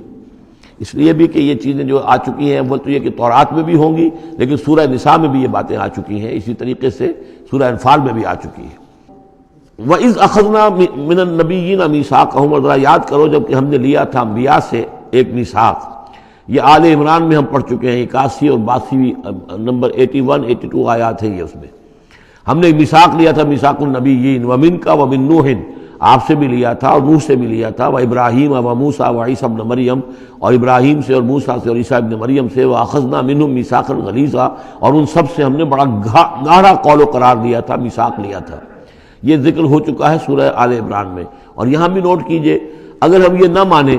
کہ یہ ارواح کا معاملہ ایک علیحدہ وجود ہے اور یہ پہلے پیدا کر دیے گئے تھے، تو میثاق کب لیا گیا؟ ان سب کو کیسے جمع کیا گیا؟ وہ تو ایک میثاق الست جو ہے تمام ارواح سے لیا گیا، الست بربکم. پھر ان میں سے جو وہ تھے جنہیں نبوت ملنے والی تھی، روح محمدی بھی موجود تھی اور روح ابراہیم بھی تھی، روح عیسیٰ بھی تھی، یہ ساری ارواح تھی. ان سے پھر ایک ایڈیشنل جو میثاق لیا گیا، وہ ظاہر بات ہے کہ جب تک کہ آپ روحانی وجود کا علیحدہ سے ہونا اس کو تسلیم نہیں کرتے تو قرآن مجید کے یہ سارے مضامین جو ہیں پھر کہیں گے استعارہ ہے، تو استعارہ رہ جائے گا، پھر کوئی حقیقت ثابت نہیں رہے گی. لِيَسْأَلَ الصَّادِقِينَ عَنْ صِدْقِهِمْ، تاکہ اللہ تعالیٰ پوچھ لے سچوں سے ان کے سچ کے بارے میں. اور گویا کہ آگے محذوف ہے وَالْكَاذِبِينَ مِنْ كِذْبِهِمْ، اور جو جھوٹے ہیں ان سے ان کے جھوٹ کے بارے میں سوال کر لے، تاکہ اللہ تعالیٰ پوری طرح پوچھ گچھ کر لے سچوں سے ان کے سچ کے بارے میں. وَعَدَّ لِلْكَافِرِينَ عَذَابًا أَلِيمًا، اور یقیناً اس نے کافروں کے لیے ایک بہت دردناک عذاب تیار کیا ہوا ہے. یہ پہلا رکوع یہاں پر ختم ہو گیا، یہ 8 آیات کا ہے. اس کے بعد اب یہ مضمون چلے گا 2 رکوعوں کے بعد چل کر، دوسرے تیسرے کے بعد چوتھے رکوع کے ساتھ. ابھی یہ صرف اس کی تمہید ہے کہ اے نبی آپ ان کافروں کا منافقین کا کوئی اسکینڈل بن جائے گا، کوئی یہ ہو جائے گا، کوئی وہ ہو جائے گا، اس کو اپنے ذہن سے بالکل نکال دیجئے، جو اللہ کا حکم ہے اس کے اوپر عمل کیجئے۔ آپ کے لیے وہ نکاح کرنے میں قطعاً کوئی قباحت نہیں ہے، اور اللہ تعالیٰ نے تو گویا کہ آپ کو حکم دے دیا، اس لیے کہ وہ آ جائے گا کہ ہم نے تو وہ شادی آپ کی کر دی ہے، ہمارے حکم سے یہ حضرت زینب کے ساتھ آپ کا نکاح جو ہے طے پا چکا ہے۔ اس کے بعد 2 رکوع جو ہے ان میں ذکر ہو رہا ہے غزوہ احزاب کا۔ ہمارے پاس چند منٹ ہیں تو غزوہ احزاب کا جو تاریخی پس منظر ہے وہ میں بیان کر دیتا ہوں، باقی اس سے آگے ہم پڑھیں گے انشاءاللہ تعالیٰ کل۔ یہ غزوہ ہوا ہے سن 5 میں، اور اس کے لیے جو ہے بڑا اہتمام ہوا ہے۔ سب سے پہلے تو یہ کہ بنو نذیر جو نکال دیے گئے تھے مدینے سے، اور وہ پھر جا کر خیبر وغیرہ میں آباد ہو گئے تھے، اب انہیں مدینے کی یاد آتی تھی، انہیں ستاتی تھی یاد مدینے کی، وہ واپس آنا چاہتے تھے، وہ چاہتے تھے کہ مسلمانوں سے انتقام لیں۔ تو انہوں نے پھر یہ ہے، اور اس میں خاص طور پر وہ ابو عامر راہب جس کا تذکرہ ہم پڑھ چکے ہیں سورہ توبہ کے اندر، انہوں نے جو ہے بڑی محنت کر کے ایک طرف قریش کو آمادہ کیا کہ وہ حملہ کریں، دوسری طرف یہ ہے کہ جو نجد کے قبائل تھے غطفان وغیرہ ان کو آمادہ کیا۔ تو یہ ایک گویا سمجھیے کہ متحدہ محاذ بن کر ایک گرینڈ آرمی جو ہے وہ آئی، 12,000 کی فوج، جو عرب میں یوں سمجھیے کہ یہ کوئی انہونی سی بات تھی کہ کوئی اتنی بھی قوت، وہ شمال سے بھی آئے، جنوب سے بھی آئے، اور مغرب سے بھی آئے، مشرق سے بھی آئے۔ اس کا نقشہ تو بعد میں جب ہم پڑھیں گے تو کھل جائے گا۔ اب انہوں نے آ کر گھیر لیا مدینے کو، محاصرہ کر کے پڑ گئے۔ اتنی بڑی فوج حضور کے پاس کل اس وقت جو تعداد بنتی تھی 3,000 کی تھی مدینے کے اندر، جن میں کہ منافقین بھی تھے، اور دوسری یہ کہ عقب میں وہ بنو قریظہ بھی موجود تھے، ایک قبیلہ بڑے طاقتور قبیلہ تھا، بڑا قبیلہ تھا، ان کی گڑھیاں تھیں، ان کے قلعے تھے، وہ موجود تھے۔ اب پیچھے وہ موجود ہیں، اندیشہ ہے کہ کہیں وہ غداری کریں، جیسے کہ اس سے پہلے بنو قینقاع نے کی یا بنو نذیر نے کی، اس وقت وہ غداری کریں گے، اور اس کی خبریں بھی مل گئی تھی کہ سلسلہ جنبانی ہو چکا ہے اور باہر سے وہ لشکر آ گیا ہے۔ 2 طرف مدینے کے حرات ہیں، چٹانیں ہیں لاوے کی، سیاہ پتھر ہیں اور چکنے ہیں، ان کے اوپر نہ اونٹ چل سکتا ہے اور نہ گھوڑا دوڑ سکتا ہے۔ تو وہ جو حرات ہیں مدینے کے 2 طرف، وہ تو گویا کہ ایک اللہ تعالیٰ کی طرف سے ایک نیچرل پروٹیکشن جو ہے مدینہ کو ملی ہوئی ہے۔ اب 2 طرف جو رہ گئے تو اس میں پیچھے تھے یہ عقب میں جو ہے یہ بنو قریظہ کی گڑھیاں تھیں، اور سامنے کا علاقہ تھا کہ جہاں سے لشکر آ کر جو ہے انہوں نے جو حملہ کرنا تھا۔ تو پھر حضرت سلمان فارسی کے مشورے پر جب یہ مشورہ کیا حضور نے کہ اب اس طرح کیا کیا جائے، اتنا بڑی فوج آ گئی ہے، تو انہوں نے پھر بتایا کہ ہمارے ہاں یہ ایران میں یہ رواج ہے کہ جب اس طرح کی سچویشن ہو تو کھلے میدان میں جا کر لڑنے کی بجائے ہم خندق کھود لیتے ہیں، تاکہ اس خندق کے اندر سے ہو کر پھر یہ ہے کہ جو بھی چھلانگ مار کے آئے گا خندق میں سے اس کو عبور کر کے آئے گا تو ان کے ساتھ مقابلہ کرنا آسان ہے، ایک ایک کر کے آئیں گے، 10-10 آئیں گے، ایک دم پورا لشکر جو ہے دوڑ کر جو ہے کیولری ان کی جو ہے گھوڑے دوڑا کر تو نہیں آ سکتے۔ تو اس حوالے سے پھر خندق کھودی گئی، بہت ہی یعنی رسد کم تھا، فاقے لوگوں کو ہو رہے تھے، 2-2 3-3 دن کے کھانے کو کچھ نہیں ملا، سردی شدید تھی۔ اس موسم میں پھر طے ہوا کہ خندق کھودو، تو مسلمان خندق بھی کھود رہے تھے، اور اسی دوران یہ خبر بھی مل گئی کہ بنو قریظہ بھی بغاوت پر اور بدعہدی پر آمادہ ہیں۔ یعنی ہر اعتبار سے یہ سمجھ لیجئے کہ اللہ تعالیٰ نے اہل ایمان کے صبر اور امتحان کے لیے ایک بہت ہی سخت خوفناک صورت پیدا کر دی۔ اگرچہ اس کے بعد ہوا کیا، اس میں یہ ہے کہ ایک حضرت نعیم تھے ابو مسعود الاشجعی، نعیم بن ابن مسعود اشجعی، انہوں نے ایک بڑی تدبیر کی، حضور سے آ کر اجازت بھی دی، اشجعی قبیلے کے تھے، وہ باہر کے تھے، مدینے کے نہیں تھے، کہ حضور اگر آپ مجھے اجازت دیں تو میں ان کے مابین کچھ آپس میں بد اعتمادی پیدا کر دوں۔ بنو قریظہ کے پاس گئے کہ دیکھو تم یہاں رہتے ہو، یہ تو باہر سے آئے ہیں، فرض کریں چلیے آپ یہ سمجھتے ہیں کہ وہ جیت جائیں گے اور محمد اور ان کے ساتھیوں کو تم ختم کر دو گے، لیکن یہ بھی سوچو کہ اگر برعکس ہو گیا 10%، 20%، 30% کوئی امکان ہے کہ نہیں، تو تم کیا کرو گے؟ تمہیں تو یہاں رہنا ہے، پھر محمد کے ساتھ پھر تمہارا معاملہ ہوگا، اور ہو سکتا ہے کہ وہ چھوڑ کر چلے جائیں پھر، تو تم ایسے کرو کہ ان سے مانگو کہ کچھ لوگ ہاسٹیجز تمہیں دیں اپنے، تاکہ ان کو یقین یہ رہے، تمہیں یقین رہے کہ وہ اپنے وعدے سے پھریں گے نہیں، جو بھی وعدہ انہوں نے کیا ہے تمہارے ساتھ مدد کرنے کا، اور تمہارا جو اندر سے تم مسلمانوں پر حملہ کرو گے تو جو کچھ بھی ان کے وعدے وہ پورے کریں گے۔ انہوں نے کہا بات تو ٹھیک ہے، یہ نعیم جو کہہ رہا ہے یہ بات صحیح ہے، تو انہوں نے وہ مطالبہ کیا ان سے، قریش سے، اور وہ جو لشکر باہر پڑے ہوئے تھے 12,000 کے، کہ آپ اپنے کچھ آدمی ہمارے پاس بھیجیے تاکہ ہمیں اعتماد رہے، ہمارے پاس وہ رہیں گے ہاسٹیجز کی حیثیت سے، کہ ہمیں یقین رہے کہ آپ اپنی بات پوری کریں گے۔ ادھر سے جا کے ان سے کہا کہ وہ تم ان کے اوپر کیسے اعتماد کر رہے، وہ تو تمہارے اوپر اعتماد ہی نہیں کرتے، تم سے آدمی مانگ رہے ہیں۔ اور اس طریقے سے ان کے مابین جو ہے وہ ایک فرکشن پیدا کر دی، بد اعتمادی پیدا کر دی۔ ایک تو یہ ایک تدبیر ہوئی، دوسرے یہ کہ سب سارے امتحان پورا ہو گیا اور دودھ کا دودھ پانی کا پانی جدا ہو گیا، اہل ایمان بھی ثابت ہو گئے، ثابت قدم یہ لوگ ہیں، اور منافقین کا بھی جو خبث باطن تھا ان کی زبانوں پر آ گیا، اور معلوم ہو گیا کہ ان کے دلوں کے اندر نفاق ہے۔ پھر اللہ تعالیٰ نے ایک تیز آندھی بھیجی، وہ آندھی ایسی آئی، جھکڑ ایسا آیا کہ وہ لشکر جو تھا اس کے خیمے اڑ گئے، جہاں دیگیں چڑھی ہوئی تھی چولہوں کے اوپر آگ لگ گئی، اور اس سے ایک افراتفری پیدا ہوئی، جس کے نتیجے میں وہ لشکر انہوں نے اپنا وہاں سے کیمپ اٹھایا اور چلے گئے۔ باقاعدہ کوئی بڑی لڑائی کی کوئی شکل پیدا ہی نہیں ہوئی، لیکن اللہ نے بس امتحان جو ہے ایک شریر مسلمانوں کا لے لیا۔ اب اس کے بارے میں انشاءاللہ تعالیٰ کل ہم اس کا مطالعہ کریں گے۔ بارک اللہ لی و لکم فی القرآن العظیم ونفعنی وإیاکم بالآیات والذکر الحکیم۔